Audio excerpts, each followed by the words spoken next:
Welcome, everyone. We're so glad that you can be with us today. I think on this windy and cold and dark Wednesday afternoon, we will look forward to and I see even more folks joining us and kind of giving it a moment. I know many are having trouble with electricity and with not only power, but internet, among other things. So for those who are joining us, welcome. We are glad that you are with us. Even as people continue to join us, I'm going to begin and so that we can hear the voices of our wonderful panel tonight. When we conceived of this idea, Jody and I talked about talking about spirituality and faith journeys, and immediately I thought of the Torah portion that we read not last week but the week before, Lech Lecha, a Torah portion that invites us go to yourself. Lech. Abraham is invited to go on a journey that takes him to a place of growth and a place of blessing. And the Hebrew is a reminder that it's also an internal journey. The Hebrew is lech lecha, go to yourself, look inward, reflect on who you are, and share that reality, that persona, who you are with the world, even as you build a people and a place of great blessings. And really, that is what spoke to me as we dreamed of hearing the voices of those who will join us on our panel in a moment, is to really reflect on the voices of those in our community, from the LGBTIA community, to share their stories of spirituality and faith with us, their stories of individuals, but really stories that speak to each and every one of us, as we have discovered who we are, stories of those of our friends, those in our families, really a broad swath of the Jewish community, our Beth El community, the Rhode Island community, and what a joy to be able to celebrate these faith journeys, to learn from them, and to be able to do that together as a community. So it's with that in our hearts that it's my joy to really introduce you to our Pride Committee. Jody, sharing her Hollywood Square with Ruthie, and Jay Potter have really led the charge of our Pride team, and I'm going to turn it over to them. And Jody, go ahead, and I know Jay will be introducing our speakers this evening. Thank you very much. I am sharing my square with my wife Ruthie. I am so grateful to my dear rabbi and to our beautiful congregation, and thrilled that all of you have joined us tonight to hear voices from our community. And I am thrilled to introduce my co-chair, Jay Potter, who is going to navigate this evening for us. So Jay, I'm going to turn it right over to you and hear the voices of our lovely guests. Wonderful. Thank you so much, Jody, for that beautiful introduction. And thank you, Rabbi Mack, for your words of wisdom. For those of you who don't know me, I'm Jay, and I'll be the moderator of the panel for the evening. I am a queer, transmasculine, intersex Jewish man who is Jody's co-chair for the Pride Committee here at Temple Beth El. And with that, I am honored to introduce both Dante and Gwendolyn. I'd like to start just by allowing them to each take a few minutes to introduce themselves and tell us a little bit about why they were willing to be here today, a little bit about their story, and a little bit about where they are now and in their roles within their communities. With that, I will let Gwendolyn take it away. Well, thank you. Also, thank you for this opportunity. Just the questions and this chance to think about them and discuss them in this way has given me a lot of opportunity to reflect, which I don't do nearly enough of. So thank you for that. I'm Gwendolyn Howard. I am transgender, also intersex, actually. Something I only had, it's something I suspected but only could prove when I was in my 40s. I'm an ordained Unitarian Universalist minister. Served 3 different churches. I then went on and also got a master's degree in social work and worked both in clinics and then later on did private practice, oftentimes working with members of the LGBTQIA+ community. Right now I am semi-retired. I still see a client, and I'm not involved in any particular congregation so much right now. However, at the start of the pandemic, I was concerned about folks in the LGBTQIA community who are already historically isolated being even more so. So in April of 2020, I started an online interfaith worship service on Thursday evenings, which is still, to my surprise, still going, and people are still coming. And it's been really a valuable experience, certainly for me, and I think for the folks who attend. Wonderful. Thank you. And with that, I will hand the mic over to Dante. Thank you, Jay. And thank you all so much for the invitation to join you all tonight. I was delighted to receive the invitation, and I'm so glad to be here. My name is Dante Tavallero. I identify as queer and as a trans man, and I am the priest in charge of St. Thomas Episcopal Church in Greenville, Rhode Island. Priest in charge is a fancy way to say I'm the only person there, but we're in a liminal space, if you will, a space of some uncertainty. So we agreed we'd be priests and people together for about 2 years, at which point we would continue our discernment to decide, am I called to be there more permanently, effectively, am I going to get tenure or not? I think it's probably the easiest way to describe that. So, I have been ordained in the Episcopal Church since 2017. And I have tonight I'll say the joy, though it doesn't always feel that way, of being the first out trans person to be ordained in the Episcopal Diocese of Rhode Island. And from what I know anecdotally, I'm about the 25th person, out trans person ordained in the Episcopal Church across the country. So still some very new territory for my tradition. Just want to give you a round of applause on that. Congratulations, that's amazing. And with that, I would like to take the time to introduce Andy Klein.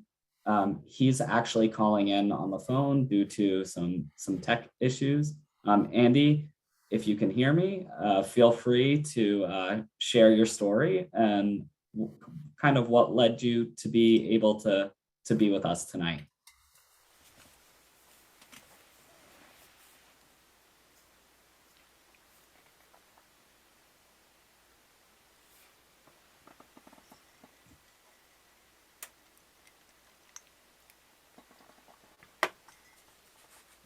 It looks like we might not have Andy available just yet, but he will hopefully be able to chime in and share a little bit about himself as well.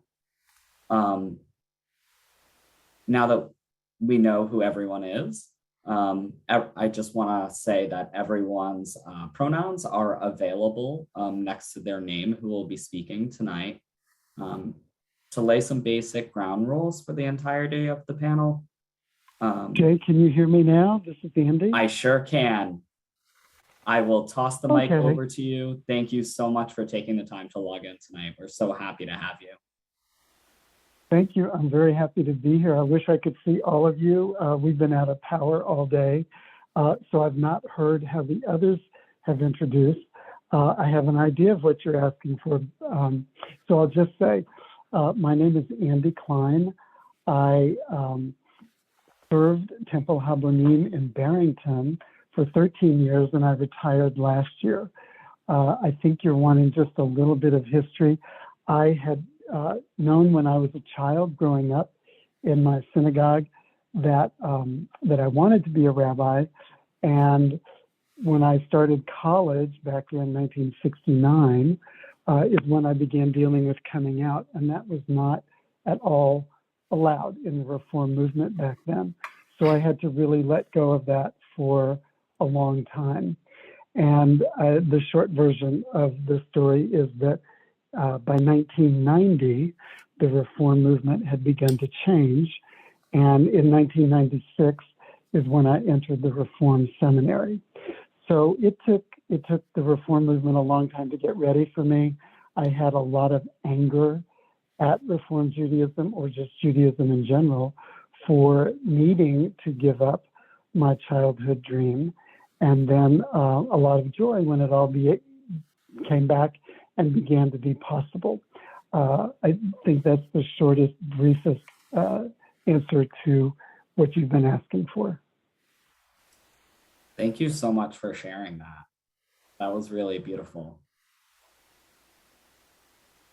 And now that we have everyone introduced, I want to move forward just to lay some basic ground rules. Andy, since we can't see your screen tonight, would you just be able to tell us aloud your pronouns? Yes, I'm sorry. I apologize for that. It is written on my screen. It says Rabbi Andrew Klein, he, him, his. Perfect. So basic ground rules for the evening are that if you're going to refer to someone, please use the pronouns and the name displayed on their chat box if you can see it. And if for some reason you have a question about if you're calling in on the phone and unable to see those pronouns, to please feel free to use gender neutral pronouns or to ask the participant if you're unsure of their pronouns, so that way they can be referred to respectfully. There are no stupid questions. Please use the language that you have available to you to ask questions related to being trans, to what it is like to be gay, or what it's like to be queer, or if you're unsure of what the word intersex means. Please feel free to use whatever language you have available to you.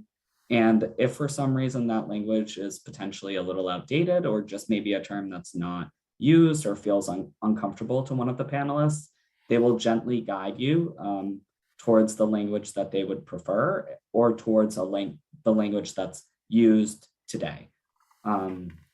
So with that, I do just want to encourage you to ask questions, to use the checkbox, to use the hand raise feature, and to really feel free to participate in this discussion, to share your own faith, to share your own stories, the stories of your friends, of the stories of your family.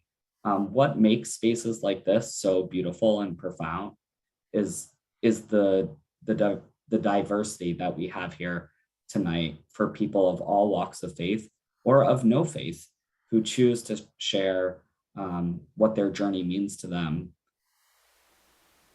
and how faith or spirituality really does inform how we move through the world, and also how our gender identity and sexuality informs how we move through the world, how faith spaces can feel safe or unsafe, welcoming or unwelcoming, and our histories have a lot to do with that. So with that, I would like to ask my panelists an opening question, which is, how has being LGBTQ personally and being involved in the LGBTQ plus community informed your faith or spiritual journey? And with that, I will hand it over to Gwendolyn to start.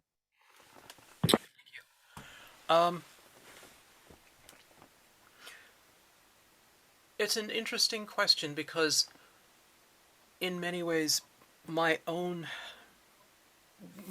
identity is something that for me is fixed. It is I've always, even when raised male, I knew I was female. This was something I was sure of. My faith has been the thing in my life that's been more fluid, and that's probably something to do with my own family background. I mean, my mother was Catholic. Her father was, I think, Serbian Orthodox, and he converted. My grandmother was from Krakow, and apparently some of her ancestors were Jewish. And on my father's side, well, he converted to marry my mother, but he started out Baptist, and if I do the genealogy, somewhere back there are some Lutherans. I don't know what else is going on. And growing up myself as Roman Catholic, the one thing I was sure of is that in the 1960s and 70s, during my childhood and adolescence, I knew this was not going to be a welcoming place for me. So I less struggled with my identity and more with where was the right place. Through the suggestion of the person who became my spouse later on, I investigated Unitarian Universalism, and that seemed like a plausible way to continue to struggle and explore my relationship with the holy. And I too had thought from childhood that I should be a religious professional. I wasn't sure what language to use to describe that. And by the time I was in my 20s, I knew I wanted to be a minister, and I always had wanted to fulfill that kind of role in life. So I went to seminary. I was still in the closet. Eventually served a church in Illinois. Then I was at a church in central New York.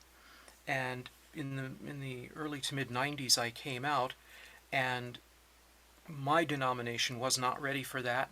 I was told I needed to leave my church and not tell them why. And that while they would be supportive, there was no place in ministry for someone like me. That's why I went to move on to a degree in social work. But through all this time, my own faith has been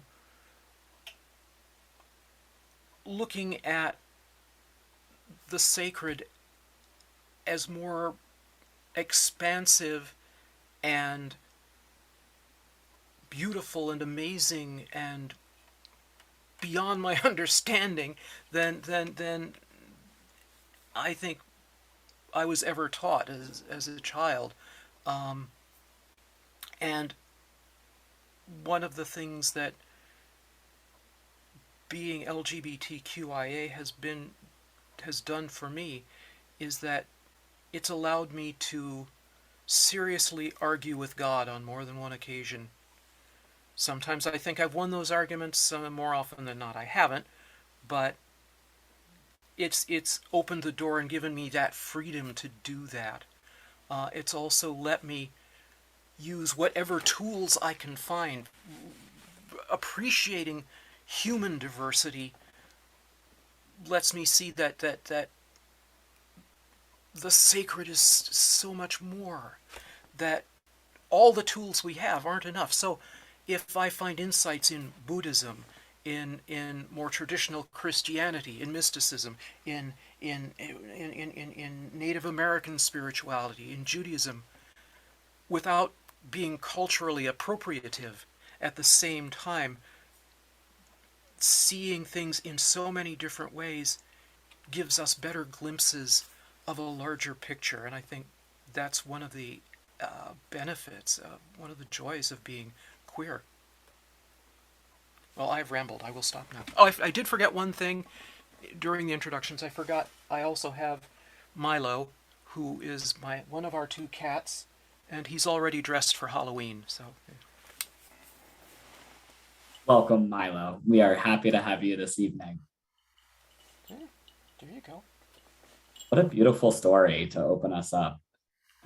I know I can speak from my own experience in having faith communities turn me away based on my identity. And I just want to thank you for sharing that with us. I know personally, like those for me were moments of pain and suffering, and so I just want to commend you for your bravery and your honesty, and I really think it's a blessing to everyone to be able to hear that. And that's kind of what motivates us to do this work, right? To continue. And so with that, I will continue with Dante, and let's hear your story. Thank you. Well, so for me, I had much more of a sense of my identity as priest before my identity about being a queer person. As a small child, I would get my cousins to help me out, and we would play mass. And so I would take bathrobes and turn them into vestments and have, Teddy Grahams and grape juice. And one of my cousins, who's a little older, was learning the piano, so he would play some hymns, and my other cousin would sing. And my sermon was basically, Jesus loves you, so don't be a jerk, which I still stand by today as a pretty solid. I haven't written my sermon for Sunday, so maybe I'll just rehash that for this week. But so then so much of my life in my early formative years were just about harnessing that vocation. I was lucky to grow up in a family and in faith communities where that was nourished, and to be a middle school student and say to my priest, hey, like, I think I want to be a priest. That's not a super common thing in the Episcopal Church, at least here in Rhode Island. We don't have a whole lot of young clergy. And so that became a kind of all-consuming focus, for better or for worse. And so my identity very much is around that.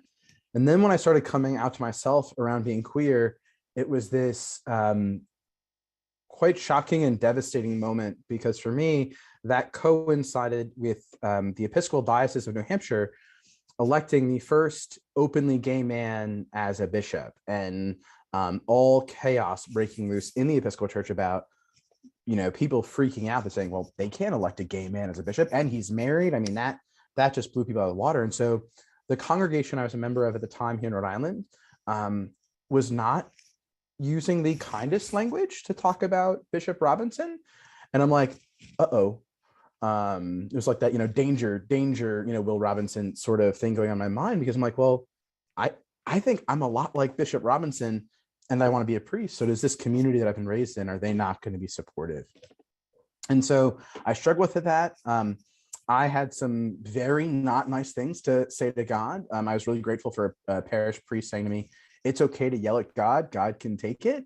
And so I would just, like, in an afternoon, go into the church and scream and asking God, why would you give me this vocation and create me this way? Because the images that I had around me said those things don't get to go together. Luckily, I stuck with it. I'm Italian, which means I'm really stubborn. And so I'm like, all right, I'm not going to give up on these two things just yet. And what I found was over time, in various ways, the interplay and integration of my faith identity and my queer identity merging and weaving together in really interesting ways. And it wasn't actually until I was ordained that I gave myself permission to be the sort of queer person that I've always felt, but didn't feel that I had permission to be before. I felt that I had to be very staid and in a very particular box. Even with being trans, I had to pass in a very particular way and couldn't do certain things. But once I was ordained, I was like, oh, wait a second. I don't have to worry about my bishop not ordaining me now, because he's already done that. So, and have felt that my identity as a queer person, which includes experiences of fasting, of actually being delayed ordination because I'm trans, the first time I went through the process, have shaped my ministry, where I know what it means to be in an institution that doesn't necessarily want you there. And I've had the death threats and the nasty notes, and so can sit with people who are in systems that don't necessarily want them there and don't value their personhood in a way. And as a Christian, we the resurrection's kind of a big thing for us, and because I am queer, I feel that I understand the resurrection in a way that I wouldn't if I wasn't queer. I understand in my body what it means to die and raise to a new life. And that very much feels the language that I use to talk about my transition experience of dying to an old identity and being reborn into identity that is actually authentically who I am. And so I still ask God a whole lot. Oh God, in your infinite wisdom, why did you make me this queer person and a priest? And I have good friends who remind me that God calls us to the moment that we are in. And so there is something here, but at least now it's not quite such an angry question, but more a wondering question of how can I continue to be a queer person and an Episcopal priest and help witness to a tradition that sometimes gets real stuck in its ways about understanding the fullness of human identity. So I'll say you shouldn't ask clergy to talk too much because it's hard to stop. I'm gonna start preaching. Well, I'm so glad that you've had the experiences that you've had, because we probably wouldn't have you here today if not for them. So that in and of itself is a blessing. And with that, I will pass it over to Andy Klein to speak to his experience as a rabbi. So again, I just have to ask because I can't see. Can you hear me? We sure can. Okay, great. I only wish I were able to see the faces of the other two panelists because I've really loved hearing the stories. And one thing I want to say before I talk specifically about myself, especially with the last story about the struggling and the arguing with God, the people Israel, the word Yisrael means one who struggles with God. And that's in many ways what we're all commanded to do. And, I think about the Psalms. There are 150 Psalms, and some of them say, thank you, God, life is great. And some of them are really angry. God, how could you possibly do this? So the idea of struggling and arguing and fighting with God is certainly a big part of my tradition. So as I speak about my faith and my tradition, I think one of the most important things for me is that as a kid, I learned a lot from my synagogue about religious school and Hebrew school and how to write creative services with our youth group. And that's really where my interest in being a rabbi came from. I also learned a lot about humanity from all the volunteer work that my mother did when she would take me along with her. And in many ways, Judaism is a religion of action, in many ways more than a religion of faith. And so for me, partly through what I learned about Judaism at synagogue, and partly what I learned through my mother and her work in life, was the idea that my sense of spirituality came from action in the world. And I can only say that in terms of, like a lot of times if I had a long, trying, difficult week, and on Friday afternoon I was really exhausted and didn't feel like going to lead services, I did anyway, and that would rejuvenate me. And that would, I would so often come home from that experience. And when I got home and walked in the door, my husband, Adam, would say, oh, I can see the spirit of Shabbat, of the Sabbath, has entered your soul. So for me, an awful lot of my inner sense of spirituality and who I am comes from doing the external work in the world, partly as a human being and partly as a Jew and partly as a rabbi, in leading people and serving people. And now that I am 70 and retired and don't have that heavy, full synagogue schedule that I used to, I'm kind of beginning to get a sense of what the inner sense of spirituality, just for me, myself, means. So I'm in a new phase of being able to discover that, and sometimes feeling scared to death about that new phase, and sometimes feeling very grateful for it. And just beginning to learn how to invite God into that space to make that exploration with me. I think that's enough for now. Thank you so much, Andy. That was equally beautiful. We are so lucky to have you here tonight, and so lucky to have such a wonderful, diverse panel. To share a little bit of my own story, is I converted to Judaism in Temple Bethel, and truly found that it was, and funny story, Andy, the name that you brought up, Yisrael, is the name that I chose upon conversion, because I very much had that experience of like, why me? You know, why? I never felt that I fit in, and I never felt like, as a trans masculine queer person, that faith community was available to me. My family is secular. Some sections of my family are very conservative Christian.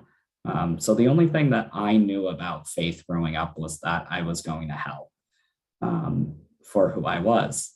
And so that's one of the reasons why we're having this panel tonight is these messages that we get as queer people, or the messages that we get as an ally that is supportive of queer people, from those that aren't as accepting or aren't as open. And I think the goal within Temple Bethel, myself and my co-chair Jody, and with our panelists today, is like blowing the doors off of that, saying like, not only are you welcome here, but we value you. We seek to elevate the queer community.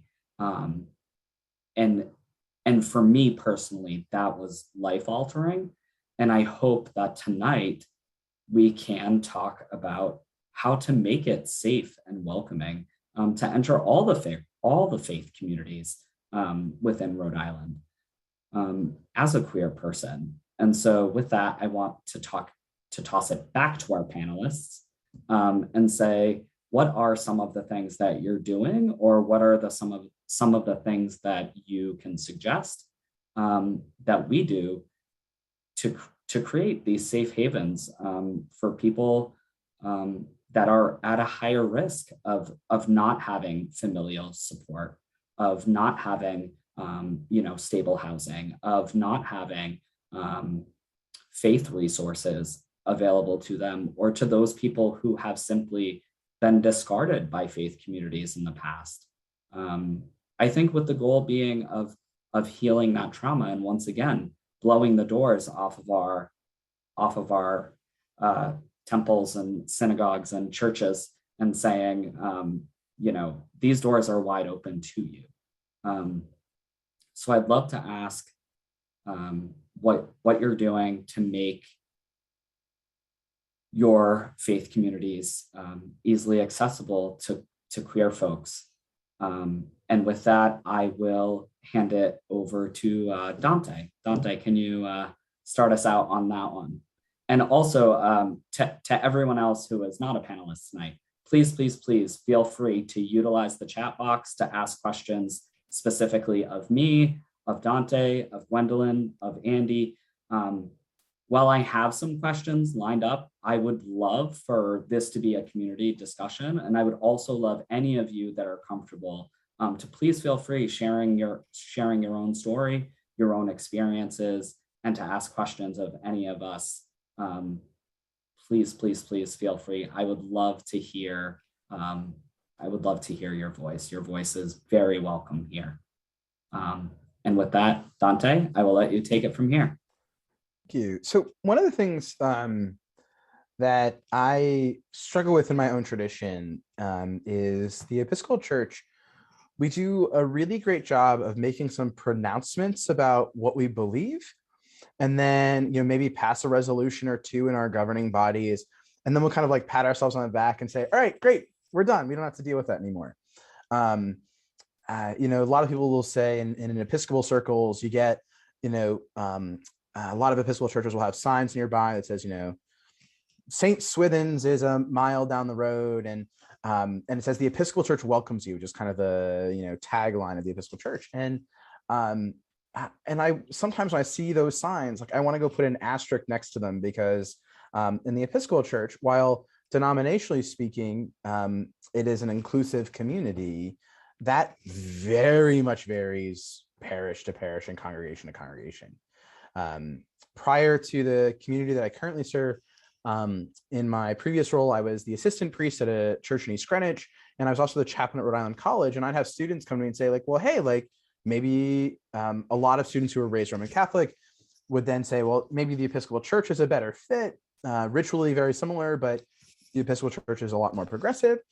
And then I have to sit with them and say, well, yes, and you can't just go to any Episcopal church. It is a true statement that I could not be the priest of every Episcopal church in the state of Rhode Island. There are some that just, as a trans person, they would not call me to be their priest, even here in Rhode Island. And so it's very much a kind of community specific. And so I will brag till my last breath about the Church of the Redeemer on Hope Street in Providence, which is the church that sponsored me for ordination. And one of the kind of leading witnesses in our diocese about the inclusion of all people. And so, Redeemer is found as a church that the first church in Rhode Island where you don't have to pay to sit in a pew, and right to being the church that sponsors me, whether it's around the inclusion of women or people of color, gay and lesbian people, the trans community. That's very much that community. And so one of the things that I say to my colleagues when asked this question is, please don't just throw a rainbow flag or rainbow sticker in front of your building or on your bulletin and not do any of the work. Because if you're going to put that up, people are going to show up. And if you haven't done the work, you're going to do even more harm than would have happened otherwise. Because then somebody who is going to take that risk to come into your space, and if you haven't done the work, they're going to be in that very vulnerable place, and you're going to do even more damage. And so the important thing I think is to do the work. There are tremendous and amazing resources out there, and articles and books and speakers that can be hired in events like this that can help communities learn and grow. So that way, when queer folks show up, that they're not saying every community gets it right all the time, right? Like we all make mistakes, we all fall short. But that they will at least have done enough work where it will be as safe as possible a place for somebody to enter into. The other thing that I think is really important, and I don't know about some of your experiences, but in the Episcopal Church, we just have this delusion that if we open our red doors, people are just going to kind of come in and join us, which is not what's happening right now across the tradition. And so one of the things that's really important, I think, for people of faith, and I think particularly for Christians, and maybe even especially of those of us who come from some of the more ritualistic traditions, is to get out of our buildings and into queer spaces. And so, for me, one of the things is I play in the Providence Gay Flag Football League. And I was actually really nervous to tell people that I was a priest, because knowing that a lot of people have been hurt by the church in the queer community. But through building relationships in that space, I've been able to have really amazing conversations to start thinking about separating out institutional church from God. And just because institutional churches can be filled with hate and very spiteful doesn't mean that God actually hates people. Because as I understand and read scripture, God actually loves all people, all of God's children, and God creates us. I mean, we're created in the image and likeness of God.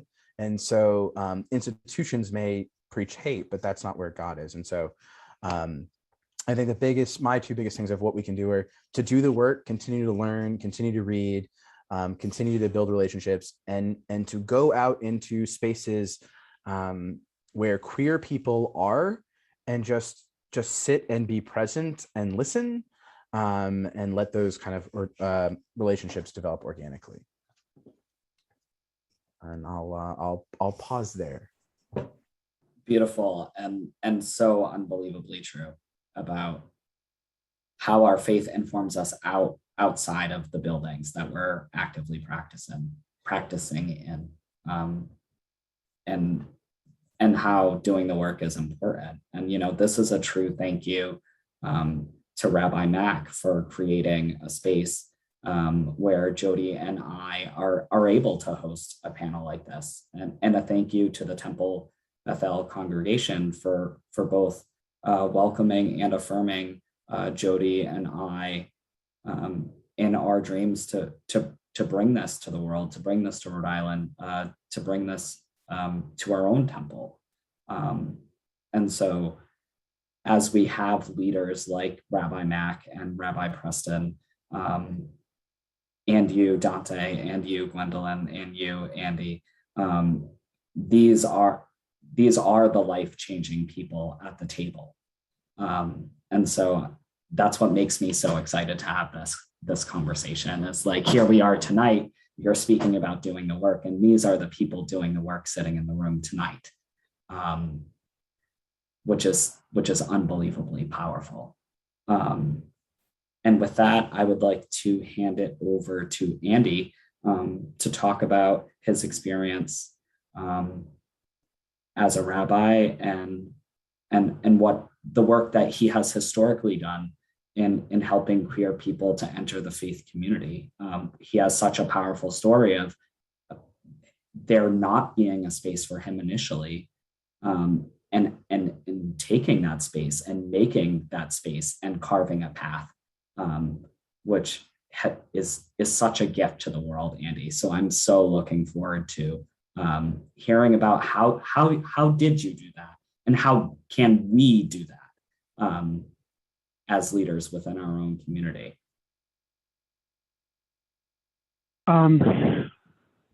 Well, I suppose to answer your question about how that happened for me, I have to tell you that in 1996, when I was admitted into the Reformed Seminary, I found out later that part of the dialogue after my interview centered around, yeah, well, we like him, he can be in fine, but is it fair for us to hire someone who we know could never get a job?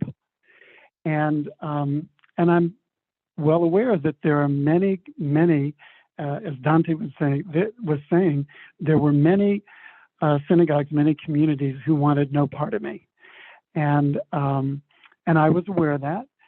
And when I came out of rabbinical school, I was very lucky to get in a place where I had a senior rabbi to work with who really more than accepted me and trained me and worked with me, and where I felt accepted just as I was. And then when I applied for the position here in Rhode Island, I was told by some people that the synagogue I came to, Barrington, was a very white place, a very narrow-minded place, it just made me wonder, gee, am I going to fit in there? And I found that I was very accepted by the community and by the larger Barrington community in ways that really surprised me.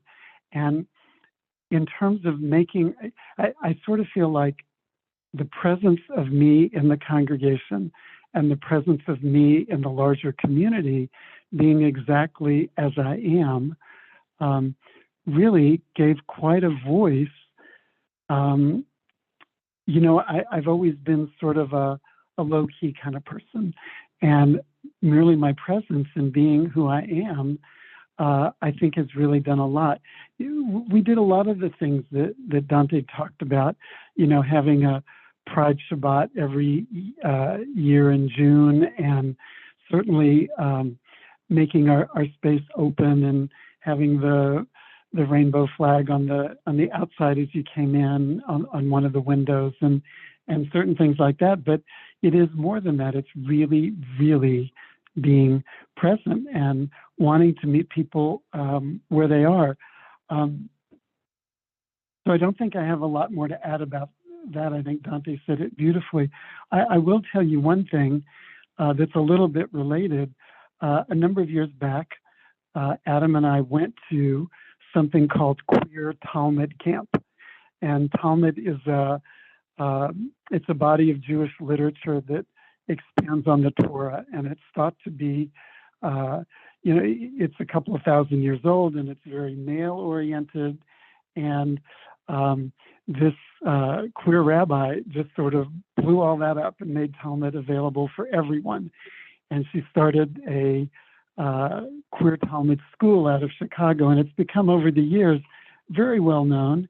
And when we went to this week-long camp a few years ago, over the years, the language changed a lot. I heard you talking a little bit about this at the beginning when I was sort of phasing in, but there's, from my days of first starting in this, there's a whole new body of language to learn. And on one of the final nights there at Queer Talmud Camp, they wanted the elders. We were a little horrified that we were categorized as the elders, but we were. They wanted us to tell our stories. And as we did, we began to be referred to as just, the regular old gays, as opposed to a lot of the language that's necessary for today. So somehow that just seemed appropriate to talk about everybody being able to be who they are in whatever setting they're in, that they feel comfortable as, and knowing that that's going to be accepted. Okay. That is unbelievably true. Sometimes I think as gay people, as trans people, as queer people, that we have all the answers as far as like the language and the words. But as recently as just a few months ago, I was having a conversation with Rabbi Preston about bar mitzvahs. And now it's common to actually use B mitzvah, especially right, to make it available to non-binary folks. And as a queer person, I'm like, oh my goodness, I need to go educate myself. I need to update myself and make sure that I'm using, I want to be educated and using language that's more inclusive than I am right now. But I think that stops a lot of people from using like the words that they have available to them, which is why I think it's so important to say that when we welcome people into a congregation who are queer, that we are just continuously open to changing. And it's something within my own tradition that I have found like life renewing within Judaism is that it's living and breathing. And I think, I'm sorry. No, please. I think that's absolutely true. I mean, in the 1970s, when I was struggling to come to terms as a gay man, when the only language was GL, it was the gay lesbian community. That was it. If I had ever dreamed that anyone would think of me as just, a regular old gay, well, I could not have even imagined that. And with people that I would meet through the congregation, through the community, just all the time, so important, in asking about them and their families, to be so careful about the words that are used and the pronouns that are used. It's very hard not to make assumptions, and that's so important for including people. Absolutely. That's so true. It's so unbelievably true. And with that, I will pass the torch over to Gwendolyn to share some of her journeys with entering the faith community within Rhode Island and creating space where spirituality is available to all of us. It's always more fun to follow two really good preachers. So let's see what I can do. Now, I'm 67, so that doesn't make me the oldest, and I'm suddenly grateful for that. At the same time, it's still the case that I've been around long enough that I can see progress, that I know things get better. In the broader religious community sense, 20 years ago, 21 years ago, we worked to add gender identity and expression to the Civil Rights Bill. There were 5 of us who were involved in doing that. And I could not have imagined any religious representative aside from myself having anything to do with it. Now, if something like that comes up, I know who I can call. That's changed. And even within my own denomination, something I am very proud of, I've got on my wall, well, behind this, a certificate. The congregation I had to leave 2 years ago voted unanimously to make me their minister emerita. And that is not that common a thing. And I think I'm the first trans minister emerita in our denomination that anybody knows about that's out. So there is progress that can be made. Secondly, representation matters. On a congregational level, start at the beginning. I think at least try, get the rainbow flag, understand what it means, understand what you're asking of people, have the conversations, do the education. Don't stop there. Why not try to get trans people in and gay people and lesbian people and non-binary people, get them into roles of leadership, including professional leadership. Anytime I have guest preached anywhere, somebody in the LGBTQ community will come up afterward and just thank me for being. It matters to people that were involved. I was invited once to interview to be a permanent part-time pulpit supply at a little church in Massachusetts. That means I'd show up twice a month and conduct services for them. And I figured I've had enough bad experiences in my life. You know, I was the kind of person who went to one congregation once and they said, well, we like you, but we're worried what the community will think. So at this church, I said, let's lay it all out on the table. I'm giving them my trans sermon, and let's see what happens. Well, it turns out the chair of the committee was trans. Another member of the committee had a trans kid. One of the members of the committee was a lesbian.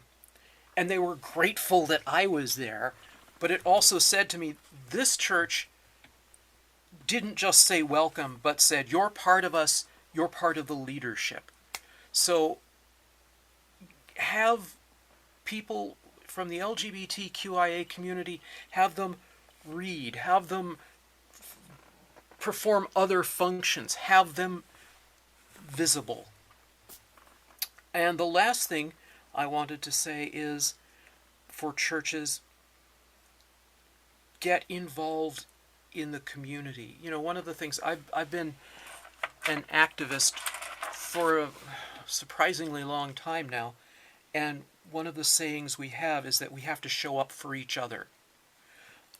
Right now I'm on the board of TGI Network, which is the statewide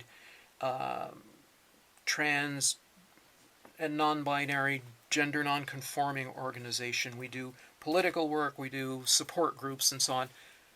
And if we're not there for other groups, other marginalized groups, we're failing our folks. Well, churches have to do that too.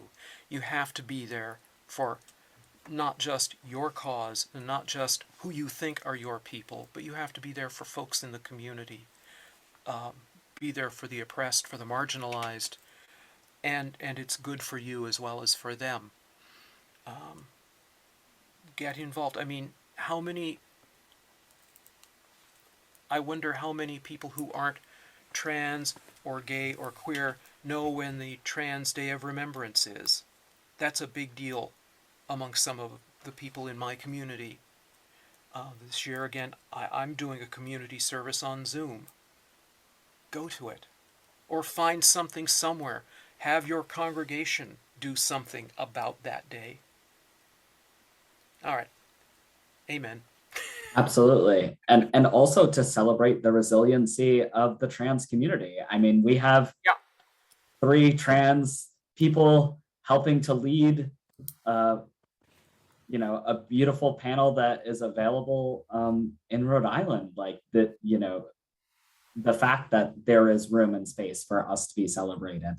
Well, that goes to one thing I was going to say earlier and forgot, which is part of my faith journey is recognizing that my identity is a gift. I have seen life in so many more complex and interesting ways. It's given me the kind of empathy other people can't imagine. It's given me the experience other people can't imagine. It's a wonder, it's a blessing. That's for sure. That is for sure. And with that, I want to take a couple of questions from the chat. Damian was kind enough to enter his question that says, when the going gets tough, what are the philosophies within your traditions or part of the sacred text for your tradition that brings you comfort and re-energizes you? And with that, I would love if Dante would start out for us. Sure, thank you. So when I saw that question pop up, there were three things that instantly came to mind. First is, so as a Christian, the cross is at kind of the center of our theology and our teaching and our belief, an idea that Jesus goes to the cross, and through that, through Jesus' death and resurrection, death is destroyed once and for all. And so I think one of the realities in those very dark moments, and when things get really tough, is that reminder of, right, my faith is very much rooted in the cross. And so for me, it's like, right, so there are going to be those dark and scary moments, but knowing that God can take those dark and scary moments and use them to convey love, that God is present in those moments, just as God is present on the cross. And then there are two other scriptural images that came to mind. The first is how it's numbered, at least in the Episcopal Church, is Psalm 84, which in the translation we have in our Book of Common Prayer begins, "How dear to me is your dwelling, O Lord of hosts. My soul has a desire and a longing for the courts of the Lord. My heart and my flesh rejoice in living God." And I love the journey and the pilgrimage that goes through that psalm. But what I hang on to is how we translate verse 11, which is, "No good thing will the Lord withhold from those who walk with integrity." And so it's that idea of, if I say true to who God has called me to be and God has created me to be, if I stay grounded and rooted in that integrity, then I can trust that that God will be present in that. And then those are rather inwardly focused for me. And then there's a story in the Acts of the Apostles where Peter, so it's after the resurrection, after what Christians call what we celebrate as the Day of Pentecost, and Peter and John, two of Jesus' disciples, are walking, and they encounter a man who's a beggar, and who's unable to walk, and the man is asking for gold and silver. And Peter says to the man, "I have neither gold nor silver, but I have what I give you. In the name of Jesus of Nazareth, get up and walk." And the man gets up and walks.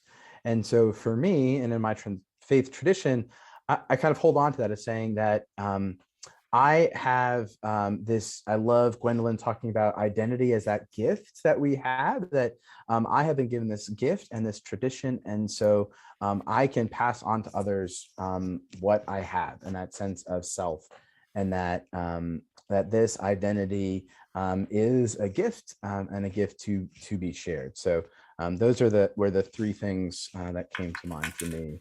And then I turn to for that consolation and that hope. Beautiful. Very beautiful. Thank you, Dante. And with that, I'm gonna send it over to Rabbi Mack, as she always inspires me, especially on Pride Shabbat this year, with some beautiful liturgy. So I would love to have her input on this one. Oh, thanks, Jay.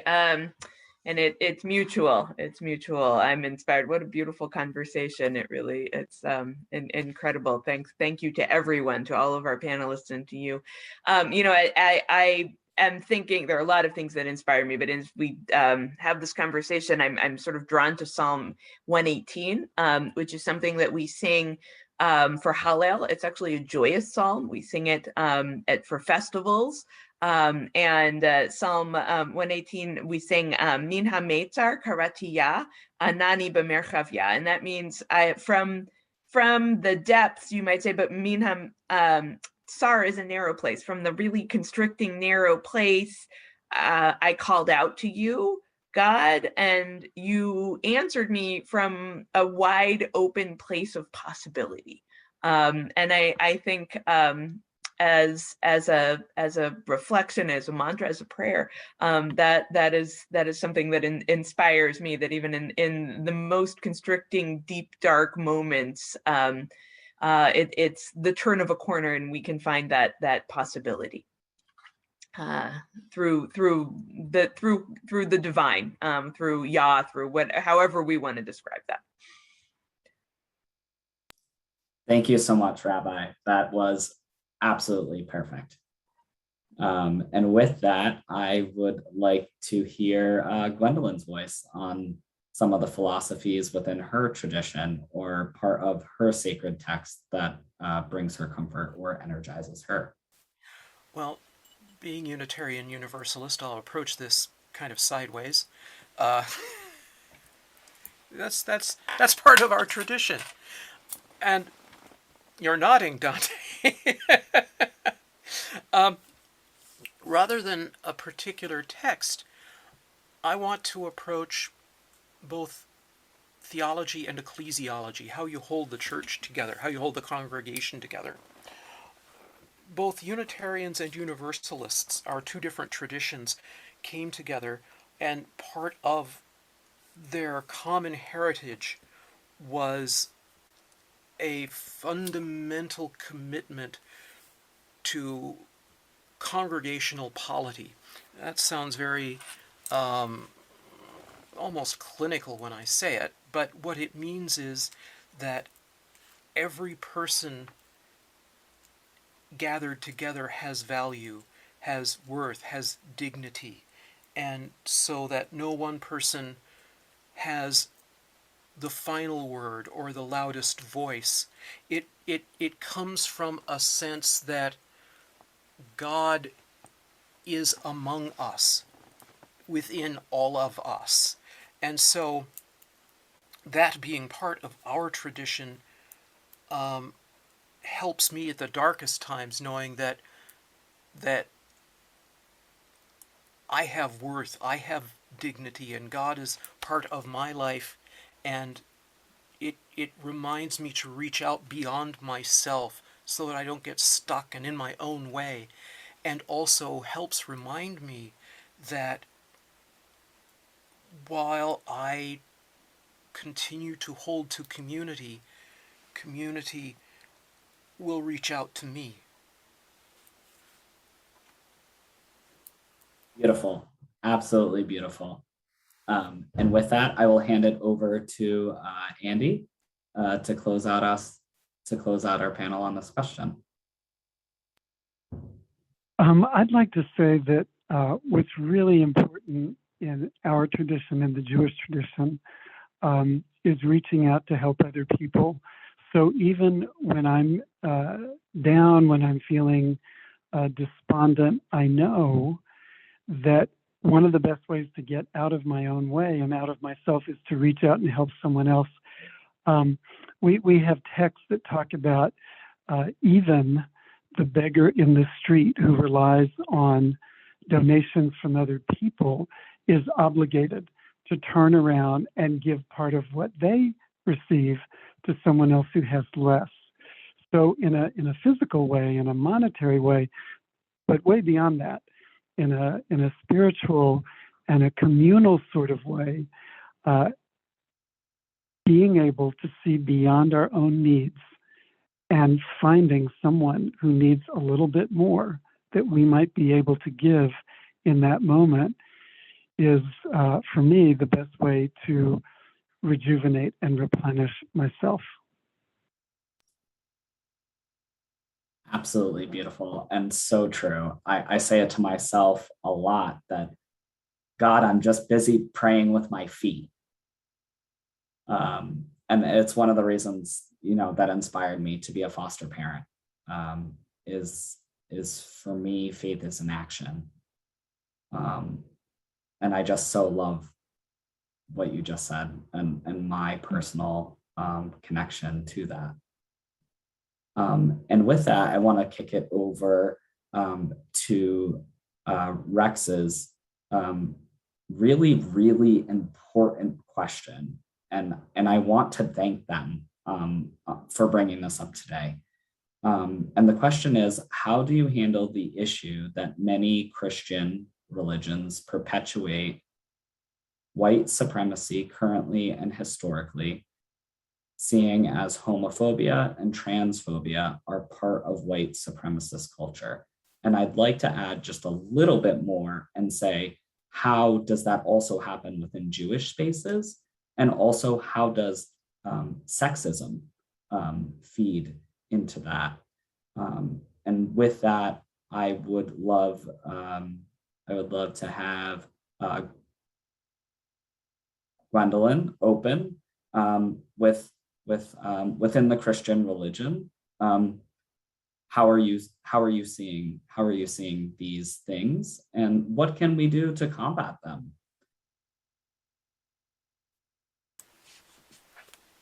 Well, the tricky thing here is, by most Christians don't consider me Christian. So it's kind of answering from the outside looking in part. But that doesn't say that in my tradition we don't have a problem with being raised in a white supremacist culture. And what we've been struggling to do in my tradition is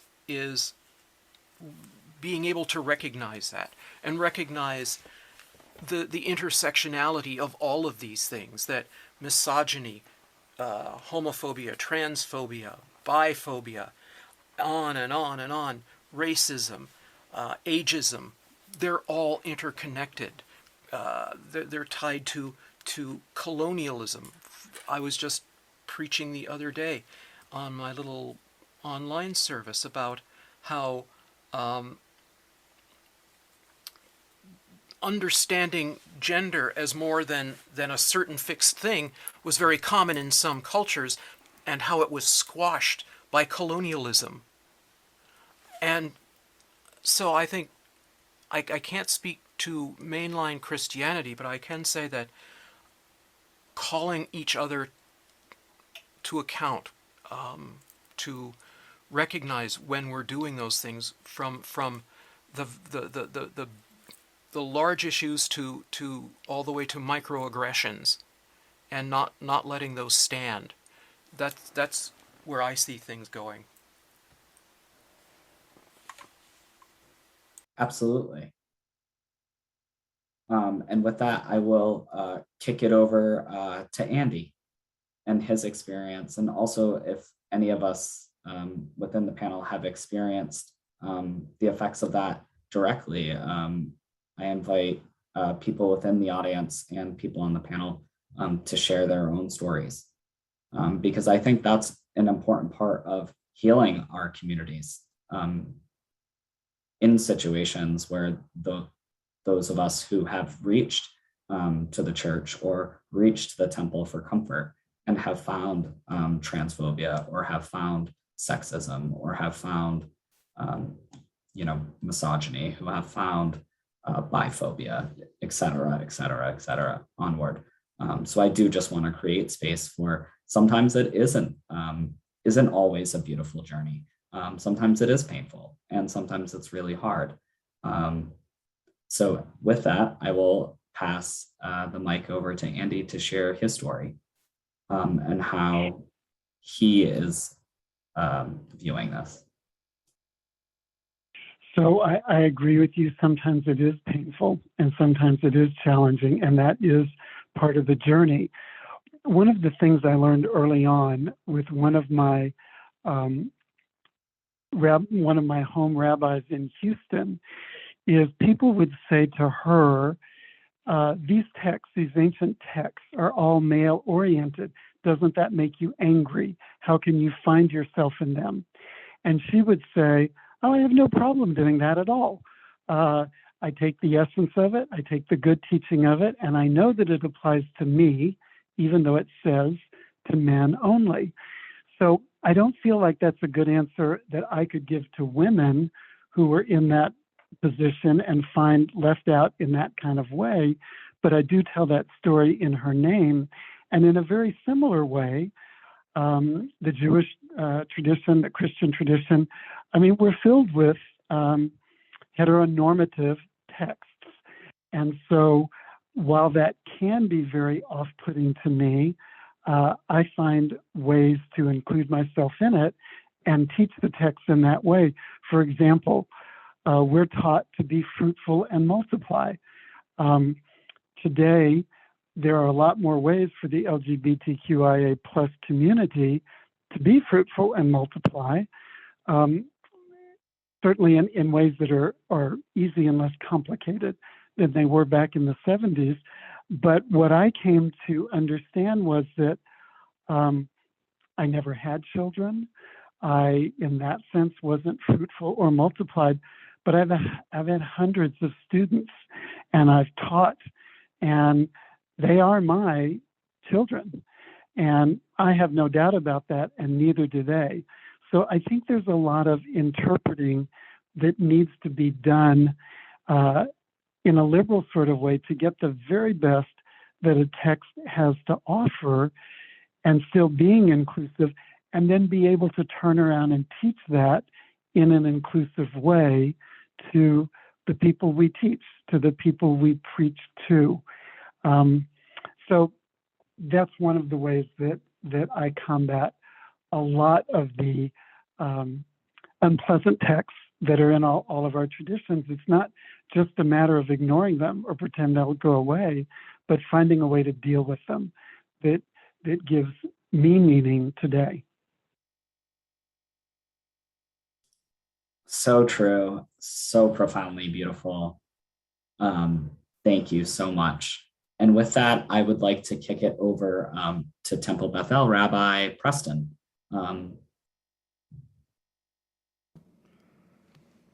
Shalom all. Rabbi Preston Niemeiser here. I want to echo Rabbi Mac's words of gratitude that I'm just so proud that our temple can be a part of an event like this, and really also I have a lot of personal pride that I have gotten to know Jay over the past couple months, and our conversations have been deeply meaningful to me.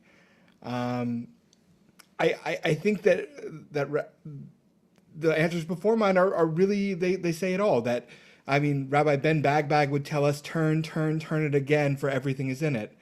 And that's really our tradition. It's not only this, it's not only injurious. There's actually a lot of good there. And when we take that agency to pick up those parts of it that might feel painful to us, I think that's a necessary part of the work. And I think that Reverend Howard was saying earlier that so many of our traditions have been impacted by colonialism, and that has shaped our understanding even of ourselves. And that there's a work here to be done in a rediscovery of parts of us that have always been there, but maybe have been suppressed by the surrounding culture. And it's that work of rediscovery and reinterpretation and meaning making that I think is the joy of spirituality. Thank you so much. Good night. All right. Okay, I'm just watching the clock here. Sorry. So one of the most Wait, sorry. I just want to make sure before we move on to something else, because I have some feelings about Rex's question, and I do want to get a chance to chime in. So Yes, absolutely. All right, cool. I Take didn't it. mean to cut you off. Nope, nope. I have a lot of feelings about this question. So Rex, thank you so much for raising this question. It is so profoundly important. And I will say, I think any Christian religious leader, lay or ordained, who is not actively having this conversation is failing in their vocation as a leader.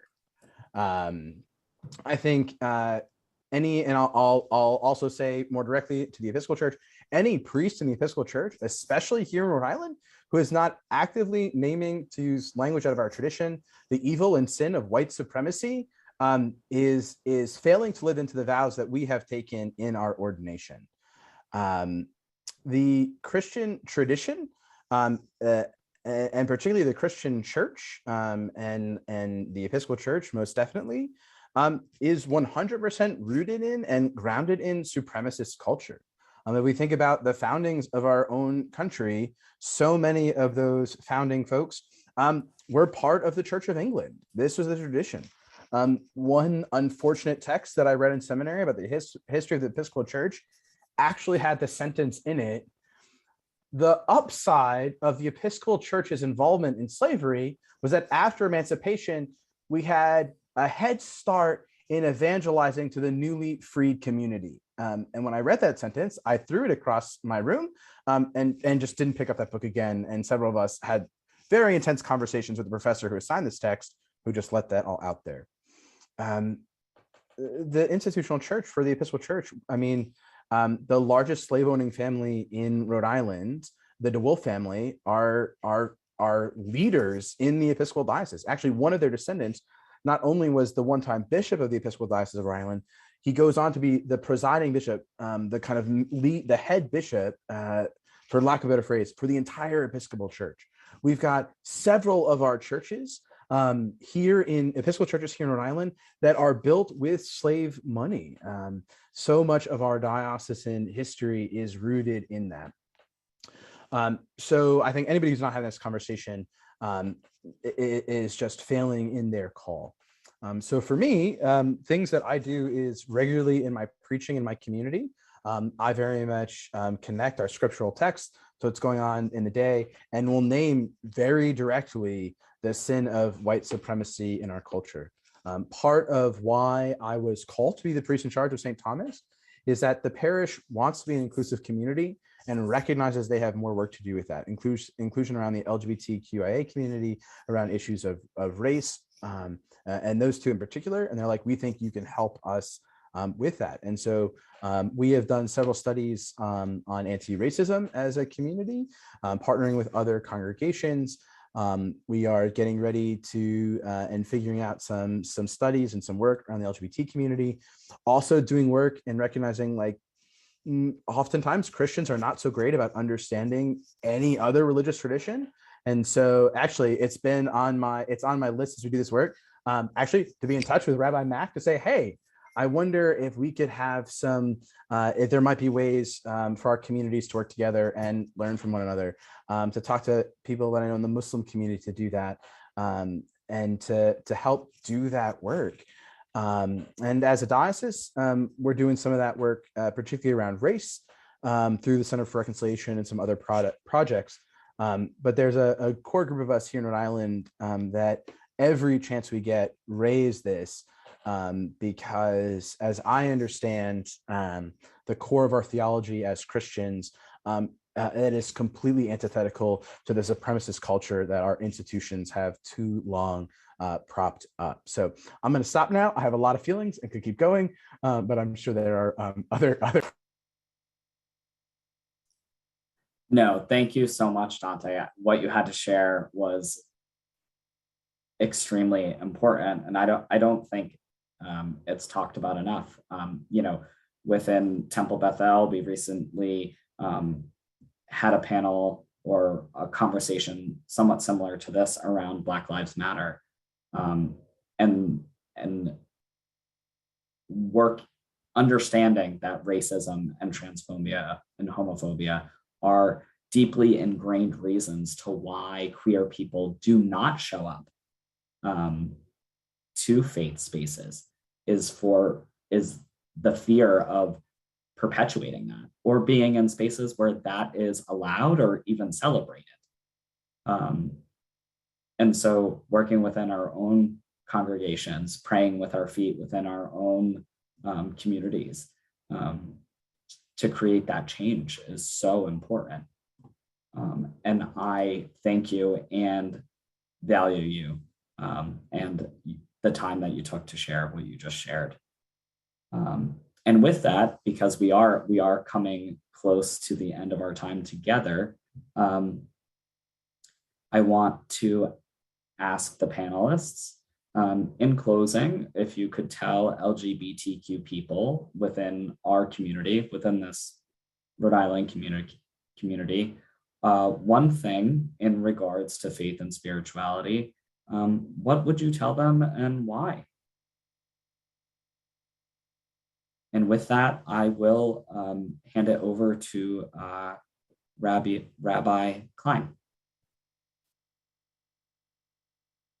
I would tell anybody, I would tell everybody to go deep inside and find your truth and find the best way to express it and put it out there and find a place that's going to embrace and love you just exactly as you are. Perfect. And so true. In my own journey, I'm unbelievably glad that I didn't stop. I didn't find my faith community until I was almost 30 years old. I never felt at home anywhere. And for a lot of years, I didn't feel like I deserved it. And then I also didn't feel like I would find it. And for me, my sentiment, my message so much echoes that, is that if you're in a room where you're not loved and supported and valued, you're in the wrong room. and to come find to keep searching, to keep finding that space is so important. And with that, I'll hand it over to Reverend Howard on what her closing message would be. What I would say is this: chances are you've been hurt. Chances are you've experienced trauma at the hands of people claiming to be religious. And I am so sorry you had to go through that. And I know what that feels like because I've gone through that too. Not everybody's like that. Find the people who really live their faith, who really express love in life. They're there. Don't give up.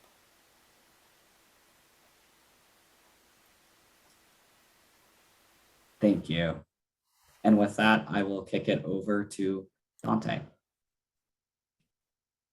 Can I just say ditto with the last two people said? Because really good. So I want to echo that.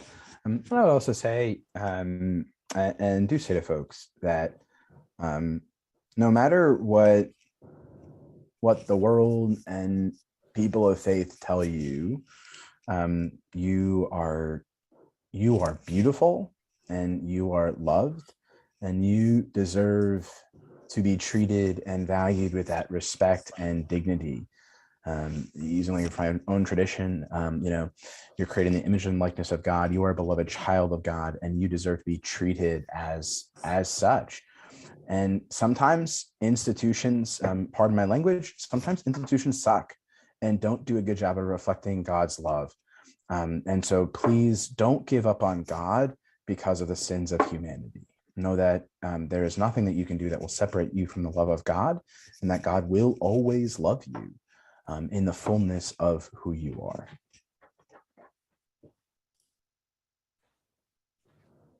Perfect. That was beautiful, Dante. Thank you so much. And with that, I'd love to hear Rabbi Mac's voice in just the fact that she has created a space for nights like this to happen. What would your message be, Rabbi Mack, to our congregation and to all the congregations present tonight? Well, Jay, I don't know that I can say it any better. I mean, I just want to hold up the voices of my colleagues here and friends that, it's been said. I don't think I have to say it. And I think you give me too much credit to some, I think I don't know that it's your work too. It's the congregation's work. I mean, I almost I'm loath to take credit, but it is. I'm proud that Temple Bethel is a place where we can make space and where it's comfortable and there's representation and we can do the deep work. And I love what everybody has said tonight. And that's the place I want to worship too. And that's important to me as a Jew. So I'm grateful for everyone's hard work in doing that, and grateful for Rabbi Niemeiser, who joins our team and adds his voice to the continued building that we do as well. So thank you, and thank you to everyone who joins us. I would be remiss without calling out David Valise. I'm sorry to call you out, David, but without telling you, but I'm grateful that you're with us. David does the hard work of social justice and really making our state a better place each and every day. And I'm so glad you're with us. And I also, Stephanie Haig was with us a moment ago. Thank you, David. And we're grateful for all you do, and hopefully everyone can join together in the work of the Interfaith Poverty Coalition as well. And Stephanie Haig from the Jewish Alliance, who also partnered with us on this event, was here a minute ago, and I'm sure she maybe had to go for bedtime because it's getting to that hour, but I just wanted to recognize the Jewish Alliance as our partners in this event as well. Jay, I'll turn it back to you, but thank you to my heartfelt, really just thanks to all of our panelists. Your voices lifted me. What a beautiful way to walk towards the light, even we're in the season of darkness, and kind of encroaching on this blustery day of tree limbs down. This was really a beautiful way to lift our spirits. I'm really grateful to each and every one of your voices. Thank you, Rabbi Mack, and also just thank you for everyone being available tonight. I just want to take the time to thank our panelists for being able to be here, for sharing their heart, for sharing their story, for sharing their vulnerability. I give the three of you the utmost respect and credit for the things that you have shared with us in Sacred Community tonight. I need to give a deep thanks to Jody for always working hand in hand with me. Her voice is ringing true through all of this, and she is an amazing co-chair. Thank you. Can I just say that when we dreamt this, I couldn't imagine it being any more perfect. So thank you so much. Here. And thank you to all of our participants. The questions that were asked tonight were profound, were moving, are unbelievably important. And I just hope that everyone on this call continues to do the work, both within our communities and outside of our communities. And I just invite people, if they do want to hang on the Zoom call, if it's okay if we keep it open to allow some chat for a few minutes, that I'm open to just saying hi.